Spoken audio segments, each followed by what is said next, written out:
расскажи, как сложился для тебя последний вот этот год перед подготовкой к чемпионату мира? Сложно было? Вот в каких стартах ты участвовал? Что ты выигрывал? В каком весе выступал?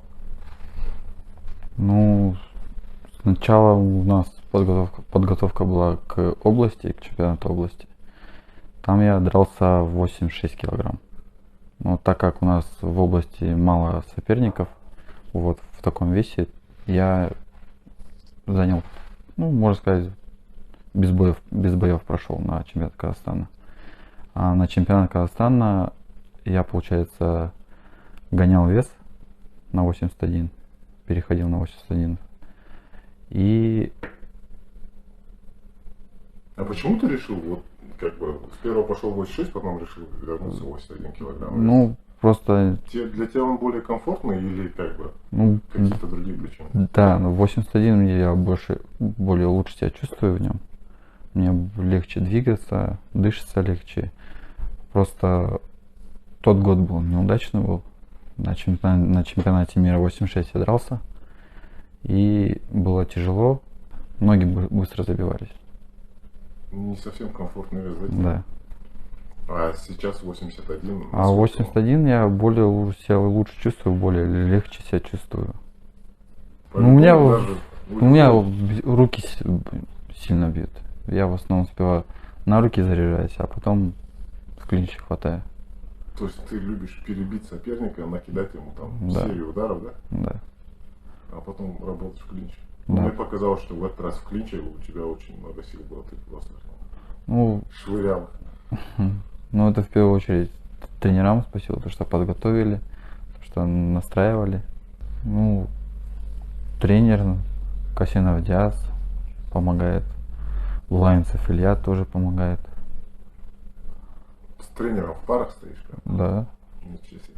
Серьезно у тебя поддержка? Ну, работаешь с лучшими, получаешь результат. Ну, например, Касьянов Диас в свое время блистал, да, на крупных таких Да. чемпионатах. Вот каково это стоять Ну, в парах с таким мастером? Ну, в первую очередь у него больше опыта. И когда работаешь с ним, ты работаешь с ним сперва, а когда ты начинаешь с другими работать, тебе как бы легче работать с другими. Потому что те, кто сильнее тебя и опытнее тебя, ты у него, получается, учишься. У тебя там опытный был соперник из Венгрии. Он и в профессионалах выступал. Ты, например, я посмотрел, он меня даже немного смутил, да, его там рекорд в профессионалах, там опыт любительский. Как бой сложился с венгром? Ну, с венгром... Легко ли было с ним отработать? Не, ну это можно сказать, это как бы самый тяжелый бой был мой из всех боев.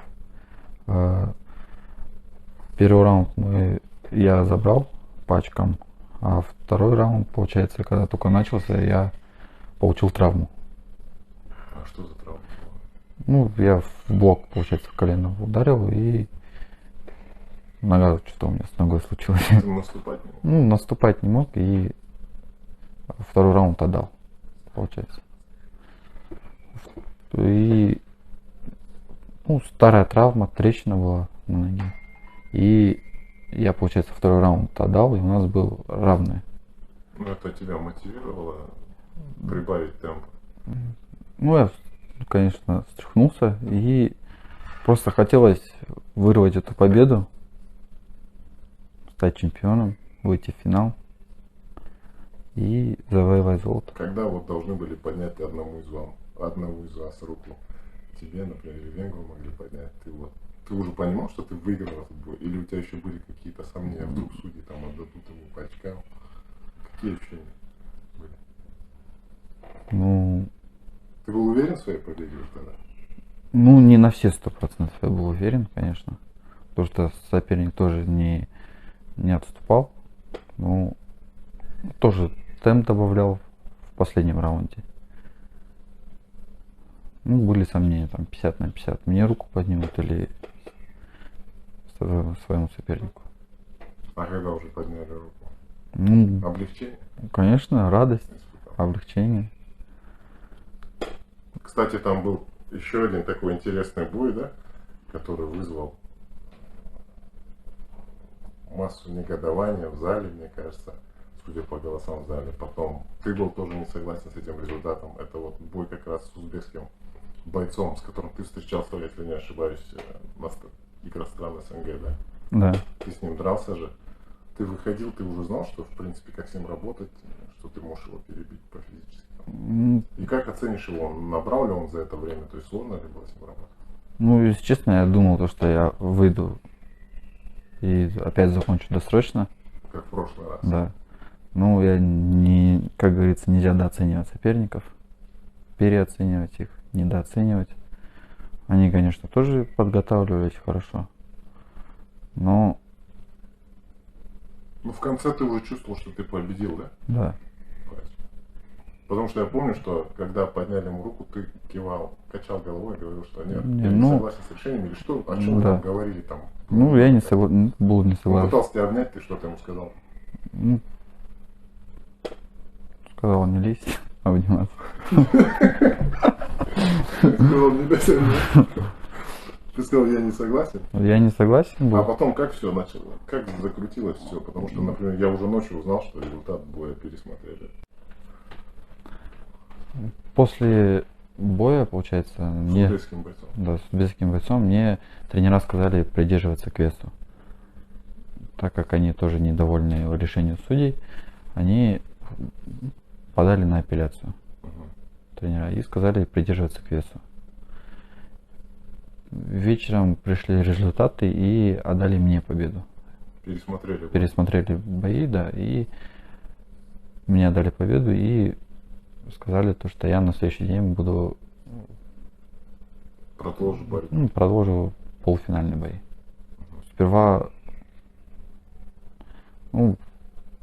первый раунд мы отработали, и мы, получается, так сложилось, то, что мы нога об ногу ударились. Опять твоя старая травма, да? Или... Ну, да, тоже ногой, получается, но он все равно, соперник, он продолжит драться. И, получается, когда раунд закончился, мы, получается, по углам разошлись. И мне говорят, что тренера там. А я, получается, смотрю. А ты еще заведен, хочешь Да. продолжать? По-любому, потому что уже как бы финал надо забирать. А я, получается, просто в его угол посмотрел, и там, получается, полотенце выкинули. И говорят, что отказываются. Потому что он не может продолжать бой. Потому что у него там что-то с ногой или еще что-то. Вот. И у меня радость была.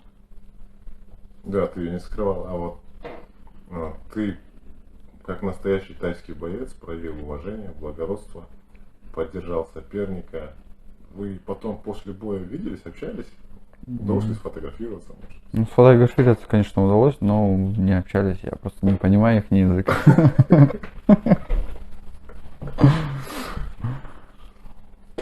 Ну а так, я доказал то, что я могу стать чемпионом. В первую очередь себе, своим близким, родным, тренерам, которые вкладывали в меня. А еще вот такой момент по поводу целей на будущее, да, планов на будущее. Вот ты завоевал медаль в Ю-23. Да. Какие планы в дальнейшем у Александра Царика? В первую очередь нужно сейчас готовиться, не расслабляться, завоевать золото в А-классе, потом утвердить это золото, а потом там уже видно будет.